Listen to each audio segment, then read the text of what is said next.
Good afternoon, friends. It's Heather at Bush Poppy Farm. As you can see in that opening sequence, I am trying to eat the elephant in small bites. So I did a little bit of cleanup. I got the 4 raised beds cleaned. The asparagus got cut back. The fig tree got cleaned out. New soil added as well as fertilizer. The other plant that's in that fig tree pot is actually a freesia. I didn't plant it there. It showed up there randomly about 7 years ago, and it's been there ever since. I've tried to dig it out many times. It's always there. So I harvest flowers out of it. It's a red one. It's really pretty and it smells lovely. And the fig tree doesn't seem to mind. That fig tree is going to need to go in the ground. It's been needing to go in the ground for a long time. So I'm hoping this year we can find space for it. But what you probably also noticed is that I took cuttings. Basically, there was a bunch of suckers coming up out of the bottom of the plant. These you really should always cut off. They're non-productive, they'll never produce fruit, and they sap energy from your tree. But they are clones of the tree. And so I am going to try to root a bunch of these and just get more figs. We'll do that in this video. We are also going to start repotting a bunch of houseplants that are really struggling. Here's an example. This guy is enormous. It's in a pot that's too small for it. The soil's all dried up. This pot is plastic and it doesn't drain well. So we're gonna put this guy in a new terracotta pot, and hopefully it will be a lot happier. It'll get fresh soil. We'll clean off all the roots. I mean, it's healthy, but it's just getting too big. And so, yeah, we're gonna tackle this as well as some others that look like they need it. I will examine them all. If they have any evidence of like spider mites or mealybugs, I'll get rid of that, treat them for that, and then set them outside in the sun to let that stuff clean off, because I don't want to put them back in the general population and spread that around. So it's that time of year again. It is January. And the rodents are very active. They're active in the front garden, which is really interesting. I set 4 traps out last night, right at the entrance. You bait the traps and you put it right at the entrance of the run, and they come right out and get snapped. I set 4 traps last night. None of them got sprung. All the bait is still there. So I'm like, is it just because it was 32 degrees overnight and it was too cold and they stayed in their burrow? I don't know. So we'll see. But that potentially doesn't bode well if I can't catch them. Okay, so what I was going to say is, if you have ever had rodent issues in your greenhouse, in your shed, wherever you grow your seedlings, you should really be paying attention at this point and being proactive. Last year, I learned my lesson. So last year, all of my seedlings got eaten. These have not been eaten because I've been covering them. Last year I purchased a whole bunch of these. I think they're from Farmer's Friend. They go with the trays and everything. I got a stack of them right there. I purchased them and I come out here at night, right before, like at sundown, and I cover every one of these trays, these guys included, with a lid because the rodents can't get in. The last thing I want after, doing all this work and they're looking so good is to come in here and find them gone. And that has happened many times. And you can tell it's rodents because they run over, especially if I have soil blocks. They flatten all the soil blocks and then everything is eaten and stuff. So be proactive, cover your seedlings somehow to prevent rodents from getting at them at night. Generally, the daytime is not really an issue. So I come out here on the first thing in the morning and I uncover them and make sure everybody has water, that kind of stuff. And so, yes, it's extra steps, but boy, it sure is nice to not lose plants. All right, so first thing I'm going to do is get these fig cuttings rooted.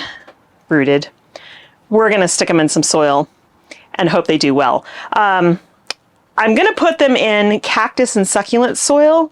The reason for that is, when you're taking cuttings of anything, you want that soil to be super free draining and not hold on to a lot of moisture, because otherwise the plant will rot while it's trying to create roots.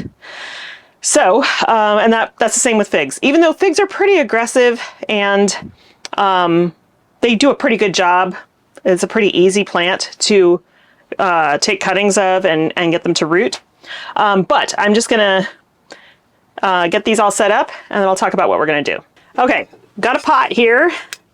This is one of my $5 pots. I'm so excited about that. A nice hole on the bottom, plenty of drainage. I'm going to grab my soil here. Now you can do this with cuttings. You can do it in just all perlite if you want, or all sand. The only thing with sand is that it dries out really fast. You're just gonna have to keep a real close eye. So, got our soil in here, and now we're gonna look at our cuttings. So, this is one of the suckers that I took, and on this end, you can see there is a bud. Hasn't broken yet, but there's a bud. So that's a node right there. There's another node here, and here, and here. And so what we want is about 3 to 4 nodes. So I don't need all of this. I'm gonna cut this right here on an angle. Do you have to cut it on an angle? No, but I like to do that because it gives a little bit more surface area here for the plant to, number one, suck up this rooting hormone that I'm gonna dip it in, and to start to put roots out. So we've got rooting powder right here. This is not a crucial step. You don't have to do this, but I do find it helps. There's hormones in this that basically help the plant to start putting out roots. And okay, so we've also got this, or you could use a pencil. Basically, we're just using this to make a hole so that when I drop this in to the pot, it's not going to wipe off all of this rooting hormone. All right, so I've dipped it in the rooting hormone. Now we're going to put it right up against the the pot wall. And we're going to tamp it in. We don't want a lot of air pockets in here, and it doesn't have to be filled all the way with soil. You know, it'll start making roots. Now, how do you know when there are roots? Keep it moist, not wet, but moist, and check on them like once a week. Make sure that they're not, you know, rotting, because you'll know that pretty quickly if they're rotting. But after a couple of weeks, you can give it a little tug, and if it's hard to pull out, it has roots. Alternatively, you might see roots coming out the bottom, but in this case, I think basically we're just going to assume that when we're tugging, it's going to be completely rooted if it gives us a lot of resistance. All right, so I'm just going to do the same thing with these other cuttings. I'm going to cut back 1, 2, 3, 4. I'm going to cut myself an angle here. I'm going to dip into the rooting hormone. Slide it down the side of the pot. Okay, and then the next thing we're going to do once we get these all in is just water it deeply. Okay, so 1, 2, 3, 4. I'm actually going to give this one 5.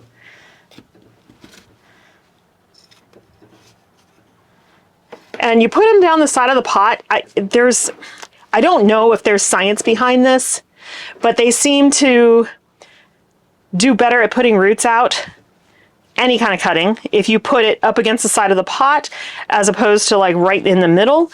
I don't know if that's because it feels too much space. I don't know. When it's up against the side of the pot, I'm sure there's science behind this. It might be that it just feels like it's somewhat restrained, and so it puts more roots out. I have no idea. If somebody knows, let me know.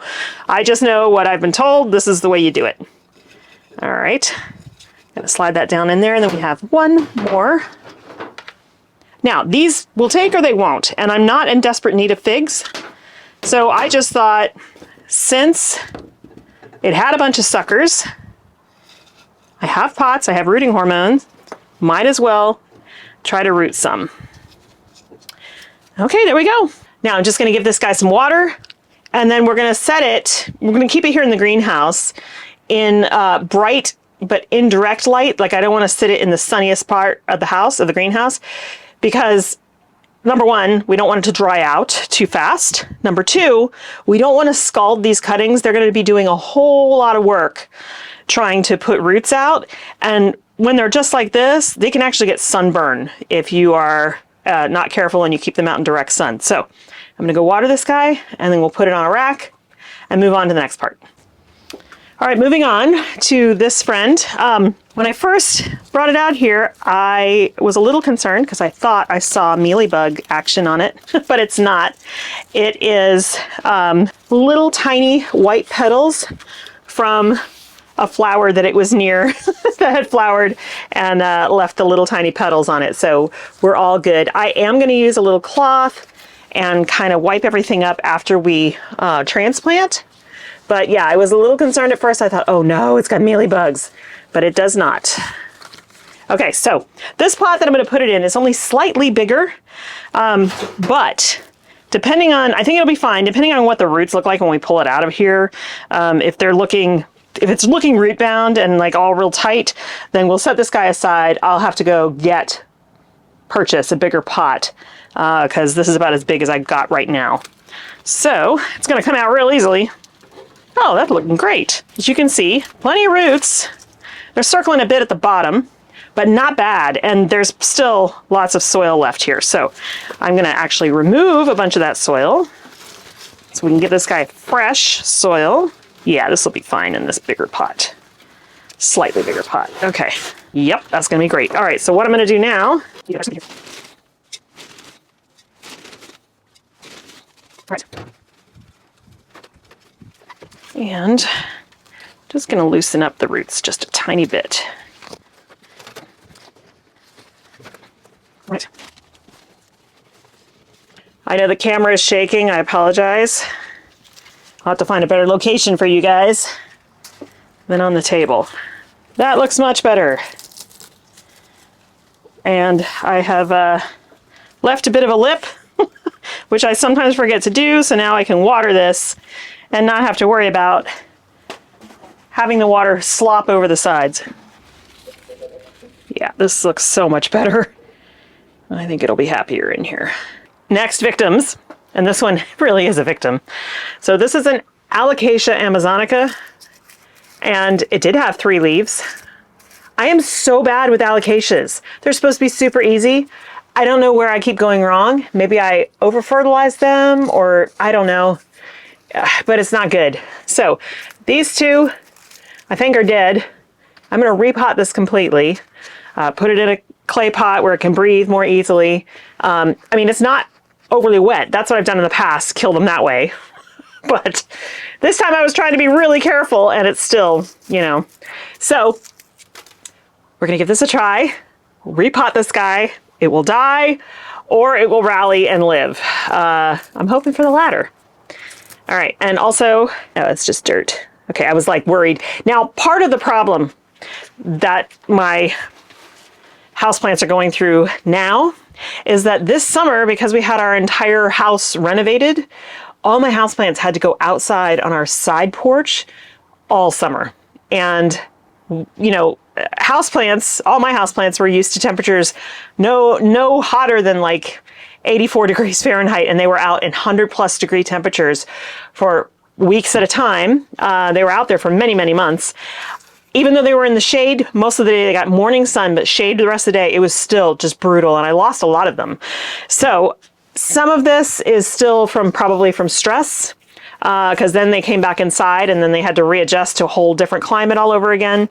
So, you know, I'm trying to be more kind to myself, but mostly it feels like a failure because I'm like, why can't I grow houseplants? Well, these are supposed to be easily cared for.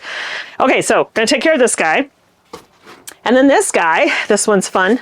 This has multiple babies in it. So here's the mother plant right here. And then we've got a baby here and a baby here. I mean, they're almost as big as the mother plant. So definitely gonna take this apart, separate it out into 3 because, oh, look at that. Okay, so this is this mother plant. Oh no, she still has a root. Sometimes when they form babies, they die back. The mother plant dies back. The babies are still in here, but this soil is not cactus soil. And so I need to put it in that. Hopefully I can save her. She's very wet right there. So we're gonna pot up these 3 into their own pots. Again, terracotta pots that will breathe better. And hopefully this will give them a much longer life.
Okay, next up, this is going to be a job. These are two golden pothos that I've had for many, many years. I've taken dozens and dozens of cuttings from them. As you can see, they're very long. They really need to come out of these pots. Now, last winter, I took them out of these pots, cleaned off the soil, put brand new soil in, and repotted them. But, you know, as you can see, like, there's lots of growth here, but this is an issue. So a lot of the, you know, this is all done up here. This one's doing a little bit better, but really what I'd like to see is most of the plant filled up in this pot and then spilling over the sides. So I've got cuttings here that I've taken from these plants, and they are rooted. So they're going to go into a pot. But these two pots I'm going to completely empty out. First, I'm going to take a bunch of cuttings off of these and put them in water because repotting these at this point, they'll go through some shock, and I don't want them to have to feed all of this material. But this will make tons of cuttings. So we'll get those going in water. That's all I do is I just put it in water and I refresh the water every couple of days. So there's oxygen in there. And they do just fine. Pothos are super, super easy. So we'll clean a lot of this up, cut them way, way back, take the cuttings, and then determine whether or not it's worth saving the original plant. Like this, I'm thinking not, because if you can see, most of the growth is happening down here. There's like 6 inches up here of nothing really going on, except maybe this one. So I'm thinking that we're just going to reset this whole plant, use the cuttings, they'll be new, and then keep cuttings from all of this. So it's not like the plant is dying. It's just going to be, I don't know, reincarnated. This one, we'll see. When we get it cut back, I might... first of all, these are going to get new pots. They're going to be in bigger pots. These pots are just getting too small. So we'll put them in bigger pots, and I'll wash and sterilize these and use them for something else because they're pretty. But this one, when we repot it, we'll probably put some cuttings around here so that it has more to fill out the top of the pot. It'll just look better. So that's going to be a little bit finicky, but I think they'll be much happier, just like all these plants that are getting a refresh. You know, fresh new soil always helps in a potted plant because, especially when they're in small pots, because every time you water, you are slowly leaching out nutrients. And then when you fertilize, that's great, you're giving some nutrients back, but there's also an accumulation of salts that happens in that soil with fertilization. And so over time, the soil just becomes like uninhabitable for these plants, and that's why they start to suffer. Now, if they were in the ground, those salts would be carried away by soil microbes, by rain, all that kind of stuff. So, you know, that's why houseplants need a little bit different care than what you do in your garden. So I'm going to get started on this. I probably need to go grab a few more jars so I can take a ton of cuttings because there's going to be a lot. And those will just sit in the windowsill until in the house until they root, and then they can go into new pots. And that's the nice thing about propagating plants is that once you have the initial outlay of expenditure, as long as you're keeping the plant alive, you can multiply your plant numbers really easily by taking cuttings. Okay, I'm gonna go grab some jars, set up with some filtered water out of our filter that will remove the chlorine. Or I can use the rainwater tub out here because the chlorine will make it harder for the plants to start setting roots. So I want them to have a nicer water supply. So, all right, I'm gonna go grab those jars and then we'll get started on this project. I'm looking forward to the end result because I think it's gonna be so much better. It'll look better and it will just be healthier for the plants.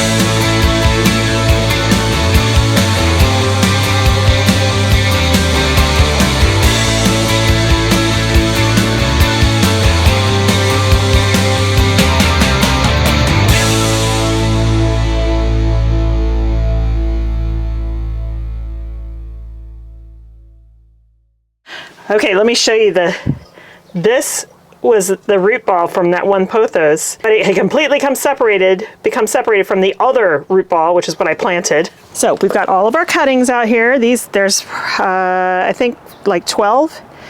That's lots of plants. So these will all go in the kitchen window where the previous cuttings were. And then this guy got repotted, looks so much better. I moved it more to the center of the pot. It's just gonna be so much happier. And then this is all the cuttings. And believe it or not, this one is actually rooted in the center. So as they grow, they'll fill in here and it'll just be a lot better. These guys actually live on my mantle, the fireplace mantle, on opposite ends. They're kind of like bookends. And so they looked really cute in those red pots, but those were way too small at this point. So I think they'll be much happier in here. It'll be easier to water too, because I was noticing that even though I have been watering them, no water was coming out the bottom anymore, and the water was just kind of sitting on the top and not even really soaking through. So yeah, this was much needed.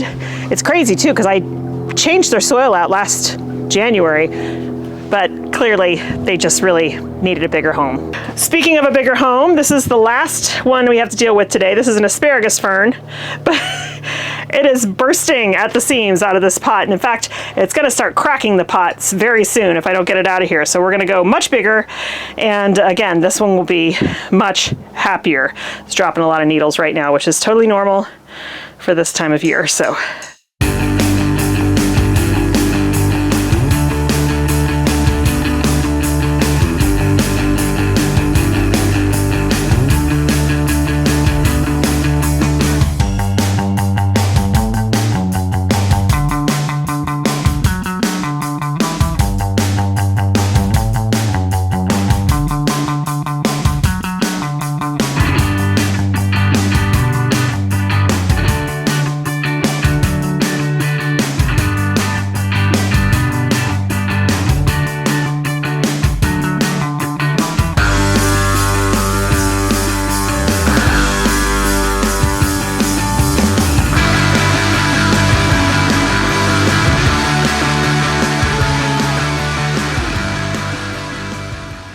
Well, that project's done and it's a relief. There's still a few plants in the house that are going to need cleaning up, and definitely everybody's going to need fertilizer. I'm not ready to start fertilizing yet because I don't really want them to start actively growing yet, but soon. Tomorrow is going to be another chores day. I've got to get all of my potting stuff, all those things on the side of the house, as well as these pots that are gross, all scrubbed, sanitized, and ready to go. And since it'll be cold tomorrow, but it'll still be, you know, a sunny day. So I'm going to go on and get that done, and then probably continue to work in the front garden. I think we'll do our blueberries tomorrow. Blueberry pruning is a little more straightforward, and it should be easier and less of a shock as the blackberries were this time. I've examined the blueberries. They all look pretty good. And so we'll go over blueberry pruning tomorrow. But making progress a little bit every day. I would like to get out on Monday, Dr. King's birthday. I would like to get out to the farm and do some more work. But I've also been trying to come up with something to do for the day of service. It might be starting a flat of seeds to give free vegetable plants to people. I don't know. We'll see. I got to come up with something. But a day of service is something that we try to do every year. And yeah, it's meaningful. So, okay, that's gonna be it for me today, you guys. I hope that you have a wonderful time in your garden, and I will see you in the next one. Bye.